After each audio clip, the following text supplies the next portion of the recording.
মনে পড়ে আমার সেই দিনটির কথা, যখন মামি বললেন, আজ আমার পায়ে মালিশ করে দাও। তার এই কথায় আমি খানিকটা বিস্মিত হয়ে গেলাম। তারপর আমি মামির পায়ে মালিশ করতে শুরু করলাম। হঠাৎ মামি আমার হাত ধরে আমাকে নিজের দিকে টেনে নিলেন। আমি কিছু বুঝে ওঠার আগেই, বন্ধুরা, গল্প শুরু করার আগে একটু মামির সম্পর্কে জানাই। আমার মামির বয়স ৩৫ বছর এবং তিনি খুবই সুন্দর। তার সৌন্দর্যে সবাই মুগ্ধ হয়ে যেত। আমি তার বাড়িতে কাজ করতাম এবং তিনি প্রতিদিন আমার কাছে পায়ের মালিশ করাতেন। আমি চুপচাপ মাথা নিচু করে মালিশ করে যেতাম। একদিন যখন আমি মামির বাড়িতে গেলাম, তখন আমি দরজা নক করতে লাগলাম। অল্প সময়ের মধ্যে একটি মিষ্টি আওয়াজ শুনতে পেলাম, ১ মিনিট আসছি। দরজা খোলার পরে যখন আমি মামিকে দেখলাম, মনে হলো যেন স্বর্গ থেকে কেউ নেমে এসেছে। তার রূপ, উজ্জ্বল ত্বক এবং চকচকে চোখ ছিল অসাধারণ। আমি তাকে দেখে কিছুক্ষণ অবাক হয়ে রইলাম। একদিন পত্রিকা বিলি করতে করতে একটা নতুন বাড়িতে ঢুকলাম। ভিতরে ঢোকার আগে একটু নার্ভাস লাগছিল, কিন্তু দরজা খুলতেই এক মহিলা হাসি মুখে বললেন, ভিতরে আসো, একটু চা খেয়ে যাও। আমার জীবনে আগে কোনো ক্রেতা এভাবে আমন্ত্রণ জানায়নি। সেই মহিলা বেশ ভালো মনের মানুষ মনে হলো। আমি তার সাথে বসে চা খেয়ে বেশ কিছুক্ষণ গল্প করলাম। এরপর তাড়াতাড়ি পত্রিকা বিলি শেষ করে বাড়ি ফিরে গেলাম। একদিন বাড়িতে ছোট্ট একটা ঝগড়া হলো, আর কোনো কারণ ছাড়াই আমাকে বাড়ি থেকে বের করে দেওয়া হলো। মন খারাপ করে কলেজের দিকে হাঁটছিলাম, তখনই ভাগ্যক্রমে সেই মহিলার সাথে দেখা হয়ে গেল। তিনি তার গাড়ি নিয়ে কলেজের দিকে যাচ্ছিলেন। আমাকে দেখতে পেয়ে তিনি গাড়ি থামালেন। সেই মহিলার সাথে আমার আগের কিছু দিন থেকেই পরিচয় ছিল, কারণ তার বাড়িতে আমি পত্রিকা পৌঁছে দিতাম। সেদিন তিনি আমাকে তার গাড়িতে তুললেন এবং এক ক্যাফেতে নিয়ে গেলেন। ক্যাফেতে বসে কথা বলার সময় আমার ফোনে এক বন্ধুর কল এলো। ফোনটি আমার সেই বন্ধুর, যার বাড়িতে আগের রাতে আমি থাকার জন্য গিয়েছিলাম। সে রেগে গিয়ে বলল, তোর জন্য বাবা আমার উপর রাগ করেছেন, তাই আর আমার বাড়িতে আসিস না। বন্ধুর এই কথা শুনে খুব খারাপ লাগলো। আমার মন তখন ভেঙে পড়েছিল। ভাবছিলাম দিনটা যেভাবেই হোক কাটিয়ে দিতে পারবো, কিন্তু রাতে থাকার জন্য তো একটা জায়গা চাই। আমার চিন্তিত মুখ দেখে ওই মহিলা, যাকে আমি মামি বলে ডাকতাম, তিনি জিজ্ঞেস করলেন, কি হয়েছে? তোমার মন এত খারাপ কেন? কোনো সমস্যা হয়েছে কি? তার কথাগুলো শুনে মনে হলো আমি আমার কষ্টগুলো শেয়ার করতে পারি। তাই সব কথা তাকে খুলে বললাম। তিনি আমার কথা শুনে মৃদু হেসে বললেন, জানো, আমি অনেক দিন ধরেই একটা সাহায্যকারী খুঁজছিলাম। আমার বাড়িটা বড়, আর আমি একা সবকিছু সামলাতে পারি না। তুমি যদি চাও তাহলে এখানে থেকে আমার কাজে সাহায্য করতে পারো। কিছুদিন আগে বাড়ির পুরনো কর্মচারী গ্রামে চলে গিয়েছিল এবং সে আর ফিরে আসতে চাইছিল না। মামি বললেন, আমার এত বড় বাড়ি একা সামলানো সম্ভব নয়। তুমি যদি চাও এখানে থাকতে পারো। থাকার জায়গা, খাবার আর মাসে ১৫,০০০ টাকা সম্মানীয় পাবে। তার কথা শুনে আমি অবাক না হয়ে পারলাম না, কারণ তিনি আমার সব প্রশ্নের উত্তর একসঙ্গে দিয়ে দিলেন।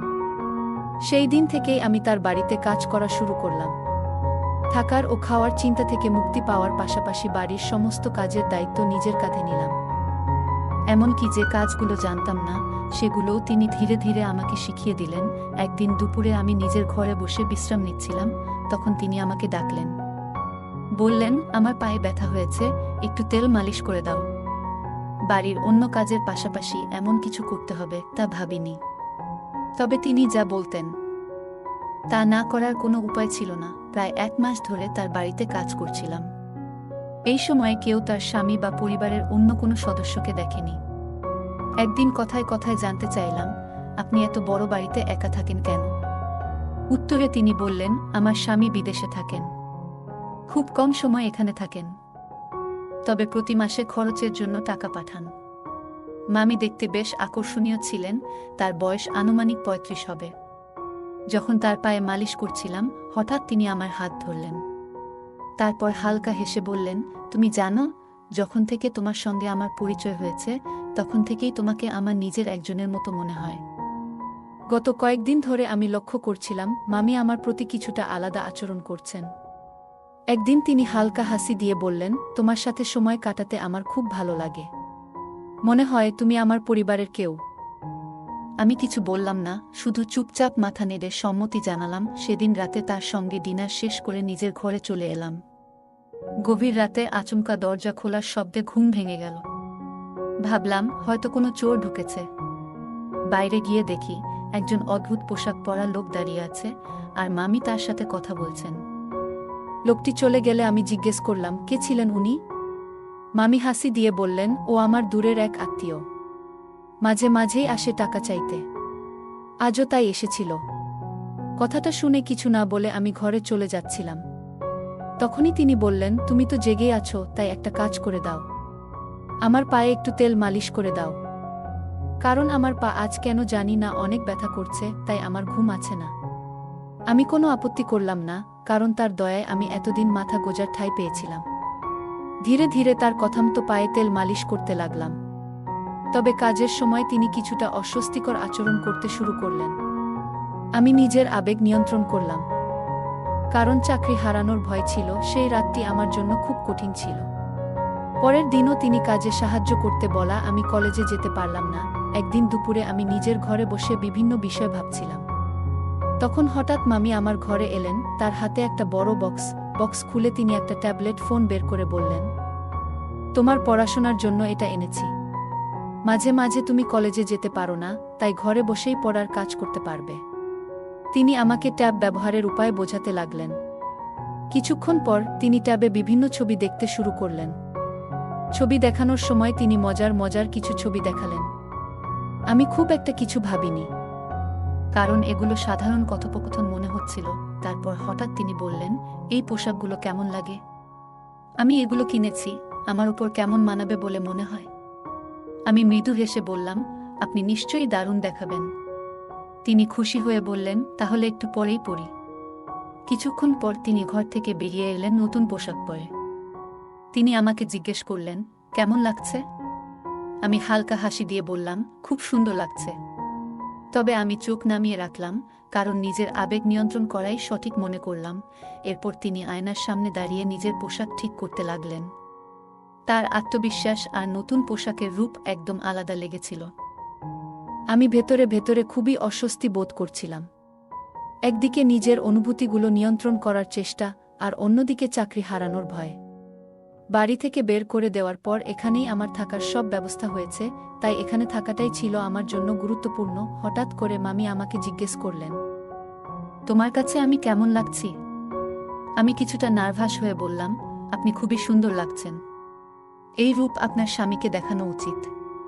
দেখবেন তিনি বিদেশ থেকে দৌড়ে চলে আসবেন। তিনি আমার কথায় মৃদু হেসে বসলেন, তবে একটু পর মুখ গোমড়া করে বিছানায় বসে পড়লেন।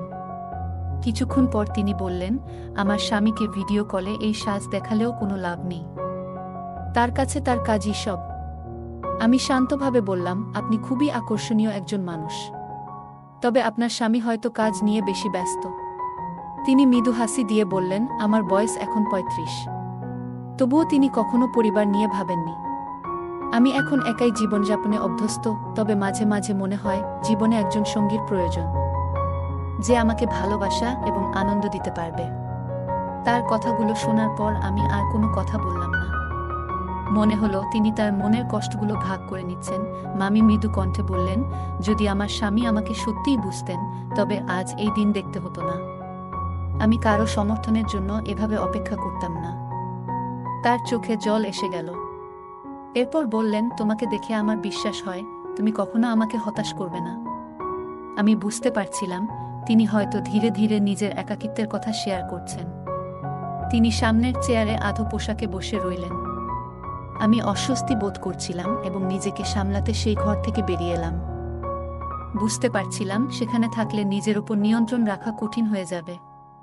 রাতে রান্নাঘরে যখন আমি রাতের খাবার প্রস্তুত করছিলাম, তখন হঠাৎ তিনি রান্নাঘরে এলেন। আমি গরম দুধ আগে থেকেই তৈরি করে রেখেছিলাম। তিনি দুধের পাত্রটি তুলে নিচে রাখছিলেন, কিন্তু অসাবধানতাবশত সেই গরম দুধ আমার পায়ের উপর পড়ে গেল। পা জ্বলে যাওয়ায় আমি যন্ত্রণায় চিৎকার করতে লাগলাম। মামি দ্রুত আমাকে তার ঘরে নিয়ে গেলেন এবং কুলিং ক্রিম দিয়ে আমার পায়ে মালিশ করতে শুরু করলেন। আমি ততক্ষণে সাধারণ প্যান্ট পরা অবস্থায় তার সামনে শুয়েছিলাম, কিন্তু আমার সমস্ত মনোযোগ ছিল পায়ের ব্যথার উপর। পায়ের ব্যথায় অনেক কষ্ট পাচ্ছিলাম। তিনি অনুশোচনায় ভেঙে পড়ে বললেন, তোমার এমন কষ্টের জন্য আমিই দায়ী। আমি আসলেই ভুল করেছি, নিজেকে ক্ষমা করতে পারছি না। তার কথাগুলো শুনে আমি তাকে শান্ত করার চেষ্টা করলাম, কারণ তার চোখে অনুশোচনা স্পষ্ট ছিল। মামি হঠাৎ নিজেকে দোষারোপ করতে লাগলেন এবং নিজের হাত দিয়ে নিজের গালে চড় মারতে শুরু করলেন। এই দৃশ্য দেখে আমি হতবাক হয়ে গেলাম। তখন আমি তার হাত ধরে থামালাম এবং বললাম, আপনার কোনো দোষ নেই। যা হওয়ার ছিল তা হয়ে গেছে। আমরা অতীত বদলাতে পারব না। এখন নিজেকে দোষ দেওয়া বন্ধ করেন। তার চোখ দিয়ে জল গড়িয়ে পড়ছিল। আমি এগিয়ে গিয়ে তার চোখের জল মুছে দিলাম। কিন্তু হঠাৎ তিনি আমার আহত পায়ে হাত রাখলেন আর আমার মুখ দিয়ে যন্ত্রণার শব্দ বেরিয়ে গেল। তিনি সঙ্গে সঙ্গে সরে গেলেন। আমি একজন ২০ বছরের তরুণ আর তিনি ৩৫ বছরের একজন পরিপক্ব নারী। এমন পরিস্থিতি আমি কল্পনাও করিনি। রাতে তিনি আমার জন্য দুধ নিয়ে এলেন এবং আবারও আমার পায়ে ক্রিম লাগালেন। আমার পা খুবই ব্যথা করছিল। দুধ খাওয়ার কিছুক্ষণ পর আমি ঘুমিয়ে পড়লাম, কিন্তু তিনি আমার পায়ের কাছে বসে অনেকক্ষণ ধরে আমার যত্ন নিচ্ছিলেন। পরবর্তী কয়েকদিনে তার যত্নের জন্যই আমার পা দ্রুত সেরে উঠল। যখন আমি পুরোপুরি সুস্থ হলাম, তখন তিনি আমাকে আরও ভালো করে দেখভাল করতে শুরু করলেন। প্রতি রাতেই দুধ খাওয়ার ব্যবস্থা করতেন এবং সবসময় আমার ভালো থাকার জন্য চিন্তিত থাকতেন। একদিন সন্ধ্যায় তিনি আমাকে তার ঘরে ডাকলেন। আমি ঘরে ঢুকে দেখলাম তিনি শুধু একটি তোয়ালে জড়িয়ে আছেন। এই দৃশ্য দেখে আমি খানিকটা অস্বস্তিতে পড়ে গেলাম, কারণ আমি তাকে অনেক সম্মান করতাম। তিনি আমার আশ্রয়দাতা। তিনি তার বিছানার ওপর রাখা শাড়িগুলোর দিকে ইঙ্গিত করে বললেন, আজ আমি তোমার পছন্দের একটি শাড়ি পরব। একটু বাইরে যেতে চাই, তাই তুমি যেটা বলবে সেটাই পরব। আমি শাড়িগুলোর মধ্যে থেকে একটি বেছে দিয়ে বললাম, এটি আপনার জন্য একদম মানানসই হবে। আজ মামির আচরণ খুবই আলাদা ছিল। মনে হচ্ছিল তিনি হয়তো প্রথমবার সাদা সালোয়ার কামিজ পরেছেন। সারা দিন আমাকে সাহায্যের জন্য ডেকে চলেছেন। আমি তার সাজগোজে সাহায্য করছিলাম আর তাকে আরও সুন্দর লাগানোর জন্য তিনি আমার পরামর্শ নিচ্ছিলেন। যখন তিনি সেজে উঠলেন, তখন আমাকে জিজ্ঞাসা করলেন, কেমন লাগছে আমাকে? আমি বললাম, আপনাকে সবসময় সুন্দর লাগে, আজও অসাধারণ দেখাচ্ছে। এই কথা শুনে তিনি আনন্দে আমাকে জড়িয়ে ধরলেন। তারপর তিনি তার ফোন বের করে আমাদের দুজনের কয়েকটি ছবি তুলে নিলেন। আমি কিছুটা অবাক হয়ে ভাবছিলাম, মামি হঠাৎ এইসব কেন করছেন? তখন আমি তাকে বললাম, মামি, আমি মাত্র ২০ বছর বয়সী। আপনি আমার সঙ্গে যা করছেন তা নিয়ে একটু ভাবা উচিত। এই কথা শুনে মামি কিছুটা রেগে গেলেন এবং বললেন, তুমি এত কথা কেন বলছো? আজকের দিনটি আমার জন্য খুবই গুরুত্বপূর্ণ, কারণ আজ আমার জন্মদিন। আমি চেয়েছি এই দিনটি তোমার সঙ্গে উদযাপন করব। এখন আর কোনো প্রশ্ন করবে না। এরপর তিনি আমাকে তার ঘরে নিয়ে গেলেন। ঘরে গিয়ে তিনি মিউজিক চালালেন এবং আমাকে তার সঙ্গে নাচতে বললেন। নাচের সময় হঠাৎ আমার পা ফসকে গেল এবং আমি মেঝেতে পড়ে গেলাম। আমার হাতেও ব্যথা পেলাম। তিনি আমাকে তৎক্ষণাৎ বিছানায় শুইয়ে দিয়ে আমার হাতে মালিশ শুরু করলেন। কিন্তু মালিশ করতে করতে তার আচরণ কিছুটা অদ্ভুত হতে লাগল। আমি পরিস্থিতি বুঝে নীরব থাকলাম এবং তার সাহায্য নিতে থাকলাম। কিছুক্ষণ পর আমি চোখ বন্ধ করলাম, কিন্তু ঘুম আসছিল না। তখন হঠাৎ দেখি মামি একটি গ্লাসে দুধ নিয়ে ঘরে ঢুকলেন। তিনি গ্লাসটি নিজের হাতে ধরে আমাকে খাওয়ালেন। রাতে মামি আমার পায়ের ব্যান্ডেজ খুলে দেখলেন। তিনি জানতে চেয়েছিলেন যে আমার পায়ের জখম কতটা ভালো হয়েছে। পায়ে হাত বুলিয়ে বললেন, এখন তোমার পা আগের চেয়ে ভালো আছে, তবে পুরোপুরি সেরে উঠতে আরও কিছুটা সময় লাগবে। তিনি স্নেহ ভরে আমার হাত এবং পায়ে হাত বুলাচ্ছিলেন। তার এই আচরণে আমি কিছুটা অপ্রস্তুত বোধ করছিলাম। পরের দিন সকালে যখন ঘুম থেকে উঠলাম, তখন নিজেকে মামির ঘরের বিছানায় দেখতে পেলাম। আমি স্নান করার জন্য বাথরুমে গেলাম এবং আয়নায় নিজের গলা ও মুখে কিছু অদ্ভুত দাগ দেখতে পেলাম। আমি ভাবতে লাগলাম, এটি কিভাবে হলো? হয়তো আমার অসাবধানতার জন্য এমন হয়েছে। এরপর থেকে মামি প্রায়ই আমাকে তার ঘরে ডেকে নিয়ে যেতেন। তিনি আমাকে নানান বিষয়ে পরামর্শ দিতেন, কখনো গল্প করতেন, আবার কখনো মজার হিন্দি মুভি দেখাতেন। মাঝে মাঝে রাতে আমার জন্য গরম দুধ নিয়ে আসতেন এবং স্নেহ ভরে খাওয়াতেন। তিনি আমার পরিবারের লোকেদের মতো আমার অনেক যত্ন নিতেন। আর এখন তো আমার সেই পরিবারও আমার খোঁজ নেয় না। তাই এখন মামি আমার কাছেই সব। আমি গত 2 মাস ধরে বাড়ি থেকে দূরে আছি। আমার পরিবার আমাকে খোঁজেনি, এটা ভেবে মন খারাপ হচ্ছিল। তবে মামি আমাকে যত্ন করেছেন, যা আমার মনে শান্তি দিয়েছে। একদিন মামি আমাকে তার পুরনো ফটো অ্যালবাম দেখালেন। সেই ফটোতে তার জীবনের অনেক স্মৃতি ছিল। তিনি বললেন, জীবনের সব সময় দুঃখ থাকলেও এগিয়ে যেতে হয়। তার এই কথাগুলো আমাকে অনুপ্রাণিত করল। সেই দিন থেকে আমি নিজেকে নতুনভাবে গুছিয়ে নেওয়ার সিদ্ধান্ত নিলাম। মামি আমার পাশে ছিলেন এবং তার স্নেহ ও যত্ন আমাকে নতুন পথ খুঁজে পেতে সাহায্য করল। রাত গভীর হয়ে গিয়েছিল। আমি আমার হাতের ব্যথা নিয়ে প্রতিদিনের মতো পাশের ঘরে গেলাম। ঘরে ঢুকেই চোখ পড়ল একটি ছোট, আকর্ষণীয় পোশাকের উপর। আমি বললাম, তুমি যদি এই পোশাকটি পরো তাহলে খুব সুন্দর লাগবে। সে আমার কথা শুনে হালকা হাসল আর কয়েক মুহূর্ত পরে সেই পোশাকটি পরে আমার সামনে এলো। তাকে দেখে একেবারে মোহিত হয়ে গেলাম। এরপর সে প্রতিদিনের মতো দুধের গ্লাস নিয়ে আমার সামনে এলো। আমি গ্লাসটি হাতে নিয়ে পান করলাম। কারণ আমি অসুস্থতার কারণে দিন দিন দুর্বল হয়ে যাচ্ছিলাম, তাই মামি আমার বিশেষ দেখভাল করছিল। আমার শরীর ক্লান্ত থাকায় কিছুক্ষণ পর ঘুম এসে গেল। হঠাৎ ঘুম ভেঙে অনুভব করলাম কেউ যেন আমার খুব কাছে। চোখ মেলতেই দেখি আমি তার পাশে শুয়ে আছি। আমি চুপচাপ ছিলাম, কারণ সেই মুহূর্তে কিছু বলার মতো অবস্থায় ছিলাম না। চারপাশে এক অদ্ভুত নীরবতা। কিছুক্ষণ পরে আবার ঘুমিয়ে পড়লাম।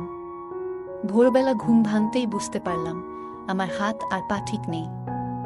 আমার হাত প্লাস্টারে বাঁধা, একটি চোখে ব্যান্ডেজ, আর পা ঠিক মতো নড়ছে না। নিজেকে হুইল চেয়ারে আবিষ্কার করলাম। হঠাৎ লক্ষ্য করলাম একজন মহিলা আমাকে রাস্তায় নিয়ে ঘুরছে। সে পথচারীদের কাছে সাহায্য চাইতে শুরু করল।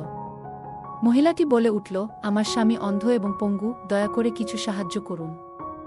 ঠিক তখনই আমার ভাই সেখানে উপস্থিত হল। তার চোখে আমাকে দেখে স্পষ্ট অবাক হওয়া ফুটে উঠল। ভাইটি মহিলাটির কথাগুলো শোনার পর রাগান্বিত হয়ে তার দিকে এগিয়ে গেল। সে কিভাবে এই অবস্থায় আমাকে নিয়ে এসেছে তা জানতে চাইতে শুরু করল। একদিন সকালে আমি হঠাৎ ঘুম থেকে উঠে বুঝতে পারলাম কিছু একটা অস্বাভাবিক। রাতের ঘটনাগুলো ধীরে ধীরে স্মৃতিতে ফিরছিল। আমি আমার বড় ভাইকে সবকিছু জানালাম এবং তাকে নিয়ে পাশের বাড়ির মামির কাছে গেলাম। বাড়ির কলিং বেল বাজাতেই মামি দরজা খুললেন। তার মুখে অস্বস্তি স্পষ্ট। তিনি বললেন, তুমি এত সকালে এখানে কেন? আমি শান্তভাবে বললাম, আপনি আমাকে যে দুধটি প্রতিদিন দিতেন তাতে কিছু একটা ছিল। আপনি হয়তো ভুল ভেবেছিলেন যে আমি সেটা বুঝতে পারিনি। তবে আমি সবকিছু জানি। মামির চেহারায় আতঙ্ক ফুটে উঠল। আমি বললাম, আপনি যে প্রতিদিন দুধে অদ্ভুত ওষুধ মিশিয়ে আমাকে খাওয়াচ্ছিলেন সেটা আমি আগেই বুঝে গিয়েছিলাম। আমি তখন থেকেই দুধ পরীক্ষা করতে শুরু করি এবং একদিন দেখি আপনি কিভাবে ওষুধ মিশিয়ে দিচ্ছেন। আমি আরও যোগ করলাম, আপনার উদ্দেশ্য বুঝতে পারার পর আমি সেই ওষুধ ফেলে দিয়ে এর পরিবর্তে শর্করাবিহীন সাধারণ ট্যাবলেট ব্যবহার করতাম। সেই কারণেই গত রাতে আমি ঠিকমতো ঘুমাইনি এবং সব ঘটনা স্পষ্ট দেখেছি। মামি আর কোনো কথা বললেন না। আমি আমার ভাইয়ের সাহায্যে পুরো বিষয়টি পরিষ্কার করলাম। আমার ভাই আমাকে বলল, এখন তুমি নিরাপদ আর এই বাড়িতে তোমার আশা বন্ধ করবে। এরপর আমি নিজেকে প্রতিজ্ঞা করলাম, আর কখনো এমন ভুল করব না যাতে কারো ফাঁদে পড়তে হয়। আমি আগে থেকেই আমার অবস্থানের খবর আমার বড় ভাইকে পাঠিয়েছিলাম। তিনি দ্রুত সেখানে পৌঁছে যান এবং তার সঙ্গে এক নারী পুলিশও ছিলেন। মামিকে দেখেই পুলিশ তাকে চড় মারলেন।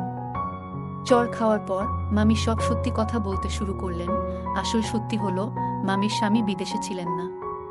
যাকে তিনি আমার কাছে ভাই হিসেবে পরিচয় করিয়ে দিয়েছিলেন তিনিই তার স্বামী।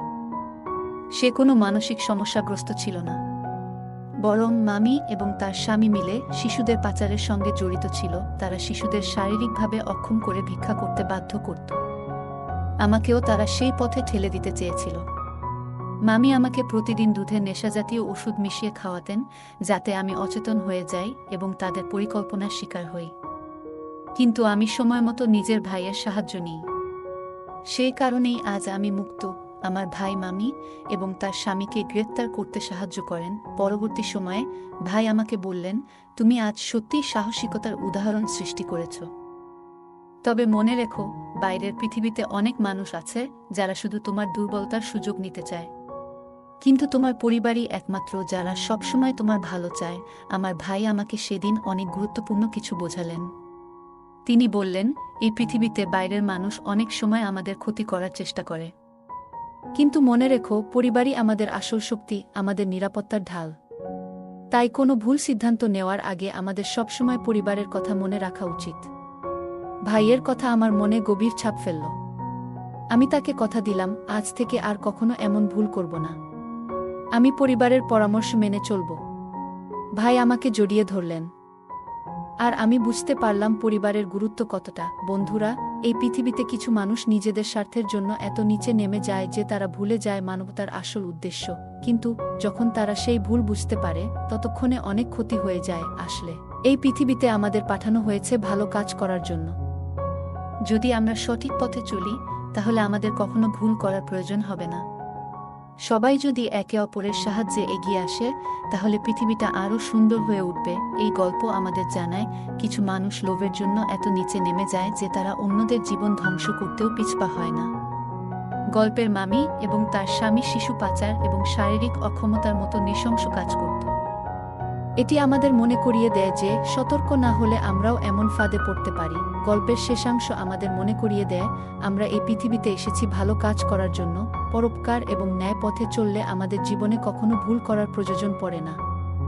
একে অপরকে সাহায্য করলে সমাজ সুন্দর হয়। তাই মানবিক মূল্যবোধ বজায় রাখা প্রয়োজন। গল্পের প্রধান চরিত্র নিজের ভুলগুলো থেকে শিক্ষা নিয়েছে। সে প্রতিজ্ঞা করেছে যে ভবিষ্যতে পরিবারের পরামর্শ ছাড়া এমন কোনো সিদ্ধান্ত নেবে না যা বিপদ ডেকে আনতে পারে। এটি দেখায় যে প্রতিটি ভুল আমাদের জীবনে একটি বড় শিক্ষা দেয়। এই শিক্ষা গ্রহণ করে ভবিষ্যতে আরও সতর্ক হওয়া উচিত। এই গল্পটি আমাদের জীবনে সতর্ক থাকার গুরুত্ব, পরিবারের প্রতি আস্থা, সাহসিকতার মূল্য এবং ন্যায়ের পথে চলার প্রেরণা দেয়া। এটি আমাদের জানায় যে আমরা যতই কঠিন পরিস্থিতির মধ্যে থাকি, বুদ্ধি, ধৈর্য এবং সঠিক পরিকল্পনার মাধ্যমে তা অতিক্রম করা সম্ভব।